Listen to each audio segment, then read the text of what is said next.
अहलिया ने मालेगांव के लिए दुख की घड़ी है। साबिक एमएलए, साबिक मेयर शेख रशीद शेख सफी साहब, मेरे ख्याल से 1985 में इन्होंने सियासी तौर पर मालेगांव की सरजमीन पर कदम रखा था। यूं तो वो मालेगांव के ही रहने वाले थे, मालेगांव में ही उनका जन्म हुआ था और 1985 से वो सियासत में सरगर्म हुए थे और जन जागरण समिति और कांग्रेस पार्टी से उन्होंने इलेक्शन लड़ा था।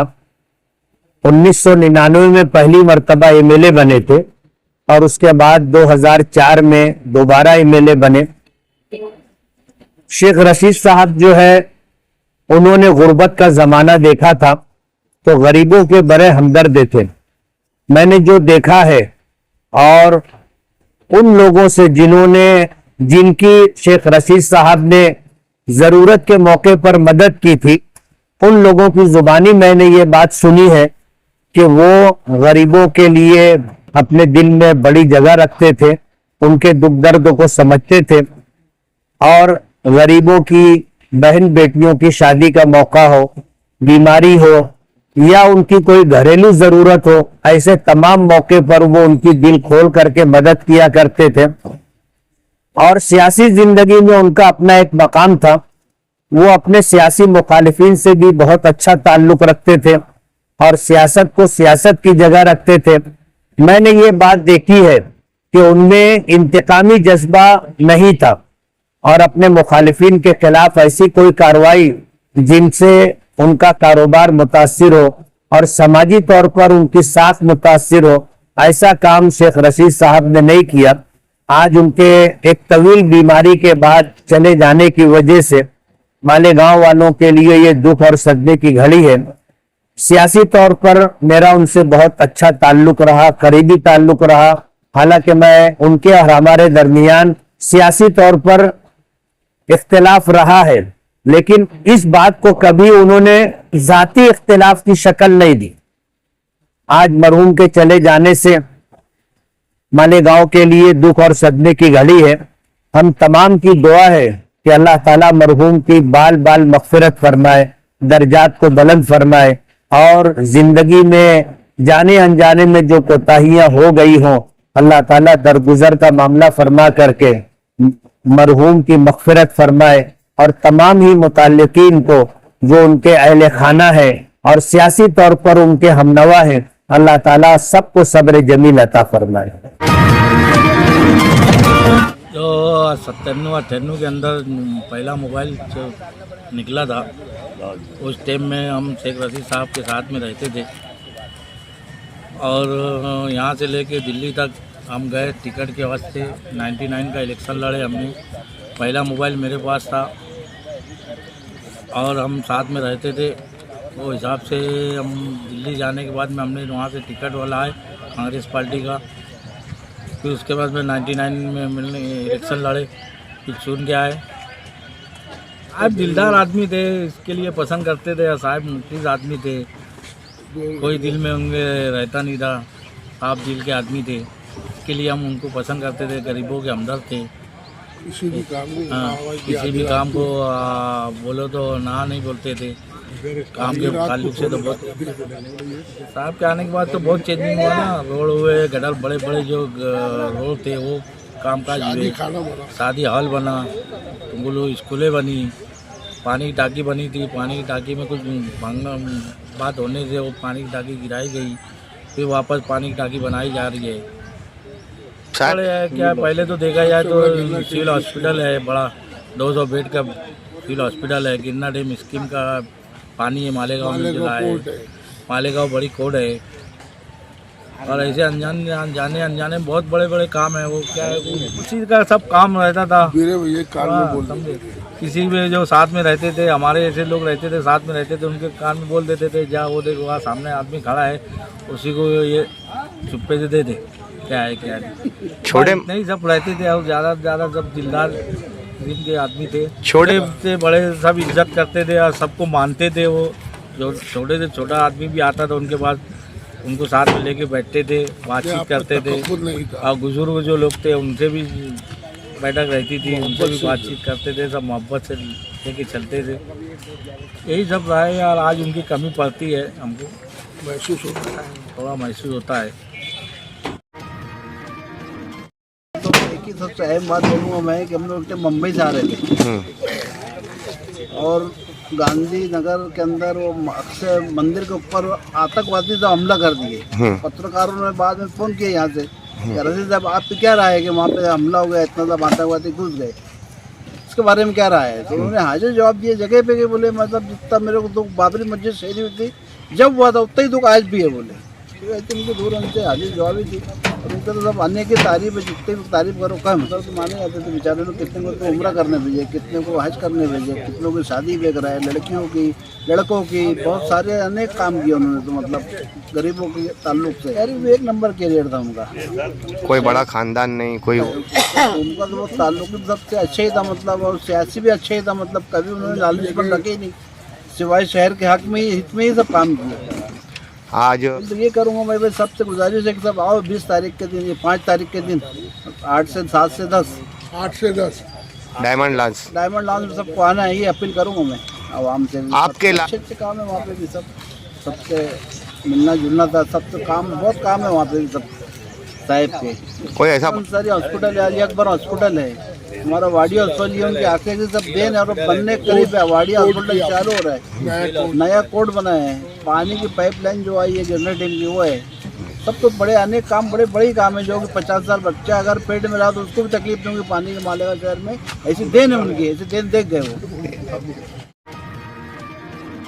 उनको तो रोज़ाना हम याद ही करते रहते भैया, और वो ऐसी शख्सियत थी कि जितने भी उनके पुराने साथी थे और आज जो है, आज भी वो लोग ने सब इकट्ठा हो के बैठते हैं और उनके बारे में चर्चा करते हैं।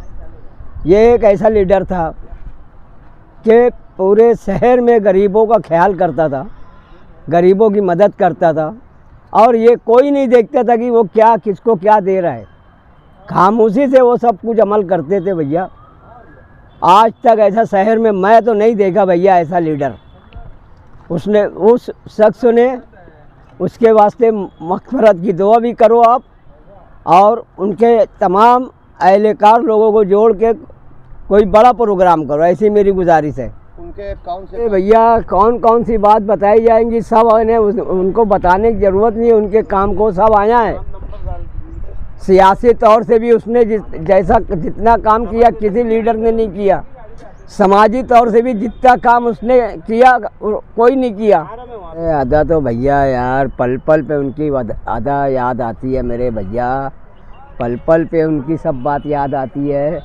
और वो बहुत जिद्दत पसंद आदमी था, उसूल पसंद आदमी था वो भैया। कि जब उन्होंने राजकारण में आए तो क्या था उनके पास, कुछ भी नहीं था। साथ संगत की महफिलों में बैठ के अपना वक्त गुजारते थे, और जब वो राजकारण में कदम रखे मेरे जैसे और अनेक लोगों ने उनका साथ दिया, और वहाँ से उनका सियासी उरूज शुरू हुआ, और अल्लाह करम से आखिरी वक्त तक उसने अच्छा ही काम किया है, किसी के साथ ज़्यादती नहीं किया है, और अल्लाह के फजल करम से शहर को उसने बहुत सारी बातें दिया है, सियासी तौर से भी दिया है, मजहबी तौर से भी दिया है।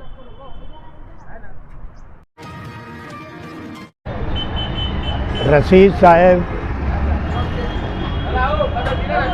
कारपोरेशन में इलेक्शन, म्यूनिसपैलिटी में इलेक्शन लड़े, म्यूनिसपैलिटी से फिर कारपोरेशन बनी, कारपोरेशन बनने के बाद वो आमदार भी बने। आमदार बनने के बाद सही मानों में वो आदमी इतना सादा सिंपल आदमी था, गरीबों से उसको हमदर्दी थी क्योंकि उसने गरीबी देखा था।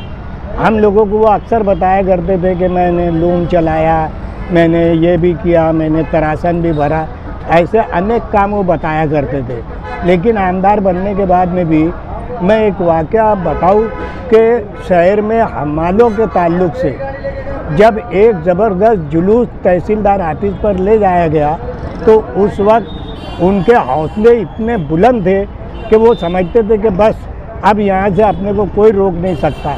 और वैसे ही हुआ, उन्होंने साइकिल निशान पे चुनाव लड़ा। साइकिल निशान पे वो आज़ाद उम्मीदवार थे, लेकिन उनको 35,000 रोड मिली। हम लोग एक मर्तबा सूरत गए और सूरत में बैठकर हम लोगों ने ये तय किया कि अब अपने को मालेगांव चलकर वापसी में अपने को सिर्फ 35,000 को 70,000 में तब्दील करना है, यानी एक एक वोट बढ़ाना है। अपन इंशाअल्लाह अपन चुन कर आएंगे। और वही हुआ। हम लोग वहाँ से आने के बाद में यहाँ म्यूनिसिपलिटी के अंदर ये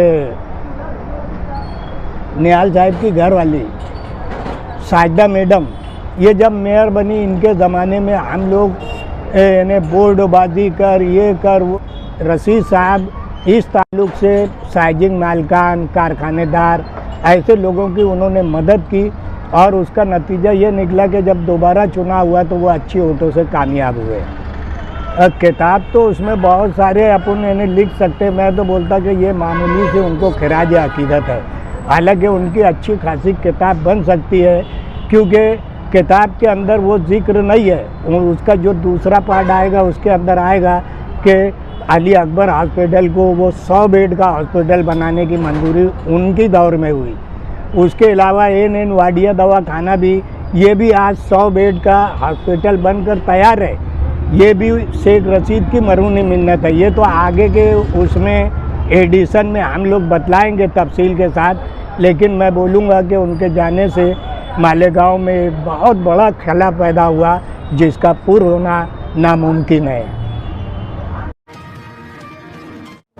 मैं अदारे MB helpline blood donor group का अध्यक्ष मोतुया बिल्डर।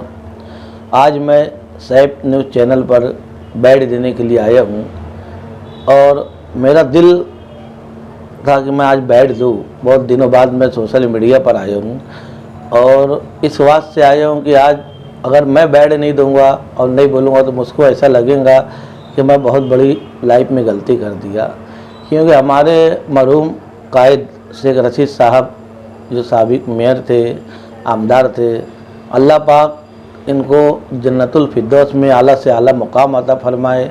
इनकी दूसरी बरसी है और वार्ड नंबर 20 जो पुराना वार्ड नंबर 20 है और अभी वार्ड नंबर नया 16 है, अल्लाह पाक ने इनको वहाँ से नगर वहाँ से मेयर बने और मेयर बनने बाद उस वार्ड में इन्होंने जितना काम करे, अल्लाह का एहसान है कि उस वार्ड के एक एक लोगों के दिलों से उनके वास्ते दुआ निकलती है, उनकी मग़फ़िरत के वास्ते दुआ निकलती है। और मेयर 20 नंबर से रहते हुए जो बाजू का एरिया है, पौरवाड़ी एरिया 4 नंबर वार्ड, इन्होंने उस वार्ड को भी गोद ले लिए थे कि मैं वो वार्ड में भी काम करूँगा। वो भी एक टूटा फूटा एरिया है। तो हमारे दोनों वार्ड में अल्हम्दुलिल्लाह जितना काम करे और पूरे मालेगांव शहर में आमदार रहते हुए, मेयर रहते हुए इन्होंने जो काम करे ये पूरा शहर जानता है।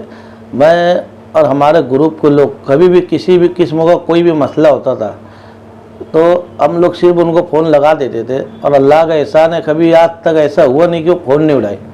आधी रात को अगर उनको फ़ोन लगा दिए कोई काम को आते, उनका डायरेक्ट बोलते, बोल बट्टे क्या काम है, क्या मामला है साहब, ऐसे है जहाँ कोई बात नहीं हो जाएगा, टेंशन मत ले। कोई भी किस्म का कोई मामला हो, अल्हम्दुलिल्लाह मालेगांव मतलब ये हर सवाल का उनके पास जवाब था। मालेगांव का हमने हमारे ग्रुप के लोगों ने हमने उनको मालेगांव का हातिम ताई का दर्जा दिए कि यहाँ पर जो भी सवाल लेके जाएंगे तो अल्लाह का एहसान वो पूरा होगा। साहब मालेगांव में रहे या न रहे, अगर वो बाहर भी है और कोई काम है उनको फ़ोन लगा दिए तो कभी ये नहीं बोले कि मैं बाहर है, मैं आऊँगा, बॉम्बे में, दिल्ली में, जब मैं आऊँगा जब बात करूँगा, ऐसा उन्होंने कभी नहीं बोले। उन्होंने ये बोले कि मैं बाहर है मगर आपका जो काम है एक काम करिए, मैं ये नंबर दो, नंबर पे जा, मेरी बात करा, तेरा काम हो जाएगा। और अल्लाह का एहसान है हॉस्पिटल लाइन से और पुलिस स्टेशन लाइन से, कोई भी लाइन से, मालेगांव शहर के आसपास इलाके कोई भी लाइन से कोई मामला हो, अल्हम्दुलिल्लाह अल्लाह पाक उनको इतनी सलाहियत दिए थे और काम करने का इतना जज्बा दिए थे कि कभी भी ऐसा हुआ नहीं कि कोई शख्स बोल दे कि यार ये मेरा काम यहाँ से नहीं हुआ। वो कभी भी ये नहीं देखे कि ये पार्टी का है, ये फलाना पार्टी का है या वो मेरे अपोजिट पार्टी का। इन्होंने कभी भी भेदभाव नहीं करे, शहर में इन्होंने कभी जातियात नहीं करे। इन्होंने शहर में जो है 20% सिर्फ सियासत करे और 80% इन्होंने जो है शहर में सोशल काम करे और शहर के लोगों को वास्ते सिर्फ अच्छा सोचे। मुझको याद है कि जब तक आमदार निवास बॉम्बे आमदार थे मरहूम शेख रशीद साहब, तो बॉम्बे के जो आमदार निवास था तो वो हमेशा भरा रहता था। कुछ लोग मालेगांव के जो स्कूल वगैरह पढ़ते थे तो उनको पास इतने पैसे नहीं थे कि यार वो हॉस्टल में रह सके। तो अल्लाह का एहसान है, शेख रशीद साहब मरहूम, अल्लाह पाक इनको जन्नत नसीब करे। इन्होंने हमेशा बोलते थे कि यार वो आमदार निवास हमेशा खुला रहेगा, जिनको भी रुकने वहाँ जाकर रुको। अब मालेगांव को कोई पेशेंट रहता था और बम्बई जा रहा, अब उनको संभालने के बाद तो उनको रुकने के बाद तो कहीं जगह नहीं। तो जब तक ये आमदार थे तो आमदार निवास तो मालेगांव शहर के लोग अपना घर समझकर वहाँ पर रुक जाते थे। उनको खाना होना कोई किस्म की कोई ऐसी तकलीफ नहीं।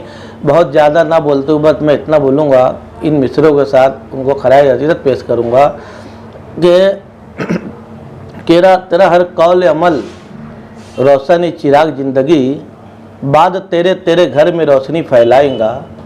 तेरा हर एक नक्श व कदम करता रह रहबरी, तेरा हर एक अमाल हमें ताहा ज़िंदगी याद आएगा। बस इतना ही दो बात कहते हुए मैं अपनी बात खत्म करूँगा और आने वाले जुम्मों को मरहूम शेख रशीद साहब की जो किताब खिदमत खल का अजरा है तो उसके अंदर शहर मालेगांव से अपील करूँगा कि इतनी बड़ी तादाद में वहाँ पर आओ, इतनी बड़ी तादाद में वहाँ पर आओ। और यही तादाद शेख रशीद साहब मरहूम के खिलाए अदीदत के लिए रहेंगी। बड़ी से बड़ी तादाद में वहाँ पर आओ। और डायमंड लॉन्च में इतनी ही गुजारिश करूँगा अहलियान शहर से। और इतना ही कहते हुए अपनी दो बात ख़त्म करूँगा। अस्सलाम वालेकुम।